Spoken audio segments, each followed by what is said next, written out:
Kasus hari ini berasal dari Swiss, yang waktu aku cari tahu lebih jauh mengenai kasus ini, ternyata aku baru tahu kalau kebijakan di Swiss mereka sangat menjaga privacy, dan dalam kasus apapun si pelaku sama si korban itu tuh identitasnya bakalan ditutup, wajah mereka bakalan ditutup atau disamarkan, gitu juga dengan nama mereka.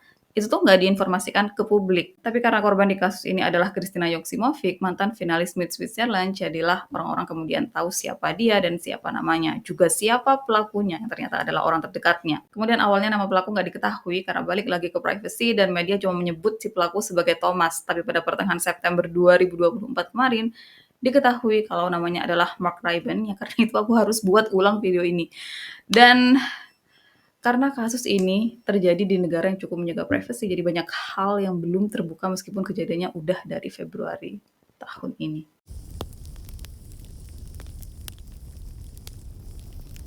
Kristina Joksimovic lahir pada 15 April 1985 di Binningen, Basel, Swiss. Pada tahun 2003 dia memenangkan kompetisi Miss Northwest Switzerland dan tahun 2008 dia mengikuti kompetisi Miss Switzerland. Tahun 2007, setahun sebelum mengikuti kompetisi Miss Switzerland, Kristina mendirikan agen konsultasi dan pembinaan wanita bernama Catwalk Coach. Agensi ini didirikan untuk membantu para wanita bersikap di depan umum biar lebih percaya diri, lebih mencintai dirinya sendiri, kemudian juga untuk mempersiapkan mereka yang akan mengikuti kontes, entah dalam acting ataupun modeling. Kristina memberikan konsultasi dan pelatihan tatap muka untuk kliennya, dan biasanya klien Kristina adalah mereka yang bekerja di pemerintahan, memiliki jabatan, businesswoman, dan model. Kristina akan mengajarkan mereka tentang etiket, tentang gimana caranya bersikap, duduk, jalan, makan, bicara, gimana caranya meningkatkan kepercayaan diri, menarik energi feminin dan pemikiran positif. Kayak dia bakalan ajarin mereka gimana caranya dipandang anggun sekaligus kuat, gimana caranya memiliki vibes old money, hal-hal yang pas orang lihat kamu tuh bakalan langsung kelihatan mahal. Dalam Instagramnya, Kristina menggambarkan dirinya sebagai high heel expert, motivator, entrepreneur, dan seorang ibu. Sementara dalam website Catwalk Coach, Kristina menyebut dirinya sebagai Google Recruitment, Miss Switzerland Manager, dan Catwalk Coach atau pelatih catwalk.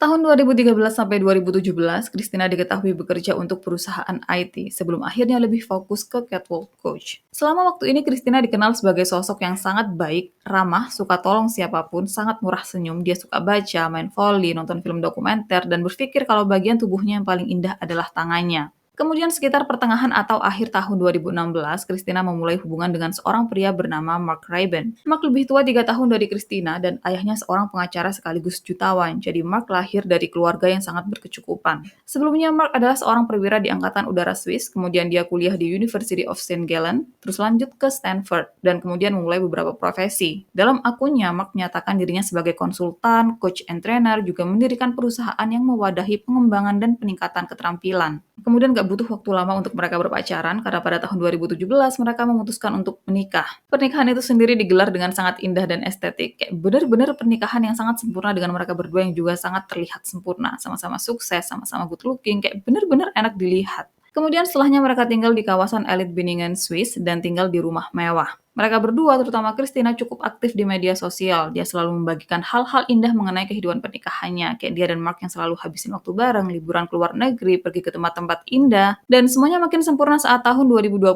Kristina melahirkan anak pertama mereka, seorang putri. Nggak butuh waktu lama, setahun kemudian pada 2021, Kristina kembali melahirkan bayi keduanya yang lagi-lagi seorang putri. Dan dari sini semuanya makin terlihat sempurna untuk mereka. Mereka menunjukkan cinta untuk satu sama lain, terlihat mendukung satu sama lain, pergi kemana-mana bareng. Kayak cuma ada hal-hal indah dalam kehidupan mereka ke depannya. Tapi, apakah yang mereka atau Kristina tampilkan di sosmednya memang benar adalah seperti itu? Apakah dia memang bahagia selama menikah dengan Mark? Dan jawabannya adalah jangan percaya, jangan terlalu percaya dengan apapun yang dilihat di sosmed. Jadi diketahui kalau Mark sering melakukan KDRT ke Kristina, yang selama beberapa bulan sebelum kematian Kristina semuanya makin memburuk. Bahkan di situ Mark juga diketahui menyakiti Kristina, dan beberapa kali polisi mendatangi kediaman mereka karena mendapatkan laporan KDRT. Kemudian teman-teman Kristina mengetahui tentang apa yang Mark lakukan ke Kristina, tapi di situ mereka sama sekali nggak bisa berbuat apapun kecuali memendam perasaan nggak suka mereka sama Mark karena mereka nggak bisa apa-apa karena itu adalah rumah tangga Kristina dan Mark. Mereka nggak bisa tiba-tiba ikut campur. Sementara untuk teman-temannya Mark, mereka menyatakan kalau selama beberapa bulan sebelum kejadian atau kematian Kristina, di situ Mark selalu bilang ke mereka kalau dirinya nih takut ditinggal sendirian karena dirinya merasa akan ditinggalkan oleh istri dan anak-anaknya, dirinya merasa akan kehilangan perusahaannya, dirinya merasa akan sendirian untuk waktu yang lama, dan karena pemikiran-pemikiran itu, Mark akhirnya melakukan sesuatu yang nggak seharusnya ke Kristina.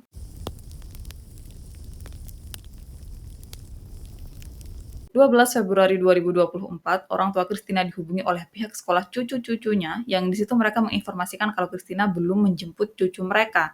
Dan di situ mereka bilang kalau mereka udah mencoba menghubungi Christina tapi ternyata HP-nya nggak aktif. Mereka juga udah mencoba untuk menghubungi Mark tapi sama, nggak ada respon dari HP-nya Mark. Dan itu benar-benar bukan sesuatu hal yang biasa karena biasanya Christina nggak pernah telat atau bahkan lupa untuk jemput anaknya. Orang tua Christina akhirnya pergi ke sekolah cucu mereka dan mereka menjemput mereka. Kemudian setelahnya mereka pergi ke rumah Christina yang di sana mereka nggak menemukan Christina, cuma ada Mark di sana. Mark kemudian dengan santainya bilang sama orang tua Christina kalau dirinya nggak tahu Christina ada di mana dan biasanya Christina memang sering melakukan hal seperti itu, pergi tiba-tiba tapi nanti bakalan balik lagi. Selama beberapa jam ke depan orang tua Christina nggak langsung pulang, mereka masih tetap ada di rumah Christina dan selama waktu itu mereka ngobrol-ngobrol sama Mark. Mark buatin mereka minum, bahkan buatin mereka makan malam. Kemudian waktu malam makin larut, Mark akhirnya tidurin anak-anaknya dan dia juga ucapin selamat malam ke orang tuanya Christina. Dan ini sebenarnya nggak diketahui apakah orang tuanya Christina pada malam itu berencana untuk menginap di sana atau mereka berencana untuk pergi setelah Mark mengucapkan selamat malam, nggak diketahui. Tapi setelah Mark mengucapkan selamat malam ke orang tuanya Christina mulai menyisir tiap ruangan juga kamar yang ada di kediamannya Christina. Dan ayah Christina, dia adalah seseorang yang nggak bisa meninggalkan atau pergi begitu aja sebelum mengetahui cerita sebenarnya tuh kayak gimana. Christina tuh kenapa pergi dan dia tuh perginya kemana. Dia nggak bisa tiba-tiba pergi tanpa tahu kejadian sebenarnya tuh kayak gimana. Makanya di situ entah kenapa dia kemudian mengecek satu persatu ruangan juga kamar yang ada di kediaman putrinya. Dan setelah memeriksa seluruh kediaman di rumah putrinya tapi nggak menemukan apapun, orang tuanya Christina kemudian pergi keluar dan dia masih mengelilingi area rumah Christina. Disitulah dia kemudian menuruni anak tangga yang menuju ke sebuah bangunan yang nantinya diketahui kalau itu adalah bagian dari basement. Dan ternyata ujung dari basement itu adalah ruang laundry yang kalau dilihat dari luar sama sekali nggak kelihatan kayak ruang laundry. Letaknya cukup tersembunyi dan beda dari yang lain, kemudian temboknya dari beton sementara pintunya dari baja. Bener-bener nggak kelihatan sebagai ruang laundry, justru lebih kayak bunker. Ayah Christina kemudian masuk ke ruang laundry tersebut dan dia ngelihat ada banyak kantong sampah di ujung ruangan. Dan di situ ayah Christina kemudian ngelihat ada rambut yang mencuat di salah satu kantong sampah. Dia kemudian mendekat karena warna rambut tersebut mirip dengan warna rambut putrinya dan waktu dia buka kantong sampah tersebut, dia menemukan kepala Christina. Ayah Christina kemudian lari keluar dari properti milik putrinya. Dia teriak-teriak di situ minta tolong sama siapapun untuk teleponin polisi. Sambil nunggu polisi, ayah Christina kemudian masuk lagi ke rumah putrinya dan dia mengkonfrontasi Mark di situ. Dia tanya sama Mark kenapa putrinya bisa berakhir dalam keadaan seperti itu, sebenarnya apa yang terjadi. Dan Mark dia cukup shock, dia cukup kaget karena kok bisa-bisanya ayahnya Christina menemukan Christina. Waktu polisi akhirnya datang dan menangkap Mark, di situ Mark justru marah-marah sama orang tuanya Christina karena mereka melewati batas sebagai tamu karena nggak seharusnya mereka memeriksa tiap ruangan yang ada di rumahnya.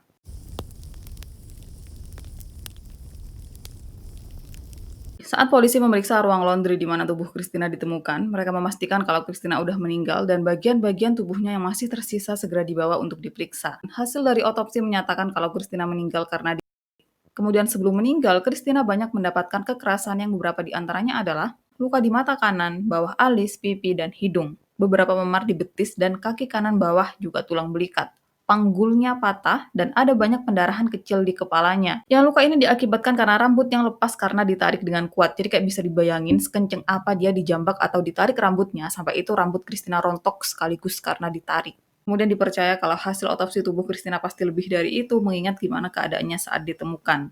Dan untuk selanjutnya dipastikan kalau apapun yang terjadi sama Christina terjadi di ruang laundry tersebut. Kemudian untuk alat yang membuat tubuh Christina terbagi menjadi beberapa bagian, jadi Mark pakai jigsaw, pisau, dan gunting kebun. Selanjutnya untuk proses menghilangkan tubuh Christina, jadi Mark bakalan patahin atau hancurin tulangnya lebih dulu, terus setelahnya dia baru bakalan potong, abis itu dia keluarin tulangnya, terus dia blender, yang kalau masih ada bagian yang kurang halus, dia bakalan masukin atau rendam ke cairan kimia, biar kayak makin bener-bener nggak ada jejaknya sama sekali. Kemudian satu-satunya tubuh Christina yang Mark perlakukan dengan baik adalah rahimnya. Jadi kalau bagian lain dia potong atau hancurkan dengan brutal, untuk bagian rahim dia potong dan keluarkan dengan hati-hati. Kemudian diketahui selama proses Mark melakukan itu semua ke tubuh istrinya, dia nih sambil nonton YouTube, tapi nggak diketahui video apa yang dia tonton karena Mark nggak kasih izin polisi untuk mengakses HP-nya, tapi dipercaya kalau Mark mungkin Sambil ngelakuin itu, dia juga nonton tentang anatomi tubuh manusia atau nonton gimana caranya memotong tubuh hewan. Setelahnya Mark dimintai keterangan mengenai apa yang terjadi sama Christina. Dan awalnya dia bilang kalau dirinya sama sekali nggak terlibat dengan kematian Christina, dirinya hanya menemukan Christina yang udah meninggal di dekat tangga pada bulan Januari. Tapi kalau memang dia menemukan Christina yang udah meninggal,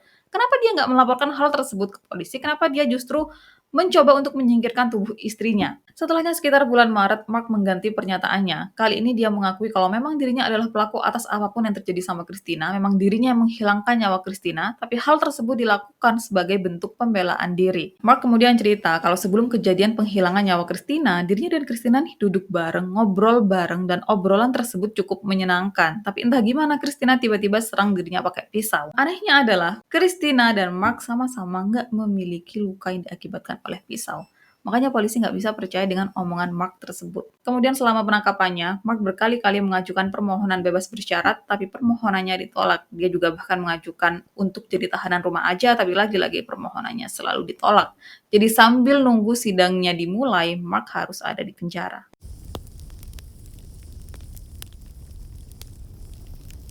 Selama penyelidikan berlangsung, dari Mark yang diketahui nonton YouTube sambil melakukan usaha penghilangan tubuh Christina, terus dia yang memperlakukan rahim Christina secara berbeda, dia yang sama sekali nggak menunjukkan penyesalan dan saat bertemu dengan orang tua Christina juga bersikap biasa aja, nggak menunjukkan empati dan sangat berdarah dingin saat melakukan itu ke Christina, tim pembela Mark kemudian menjadikan ini sebagai bahan pembelaan. Mereka menyatakan kalau Mark mengalami masalah mental. Dan sebenarnya polisi yang memeriksa Mark juga mengarah ke kemungkinan Mark mengalami masalah mental. Tapi sampai aku bikin video ini penyelidikan masih berlangsung dan belum benar-benar diketahui apakah Mark memang memiliki masalah mental atau enggak. Hal lain mengenai kasus ini, beberapa mantannya Mark mendatangi polisi dan mereka memberikan pernyataan.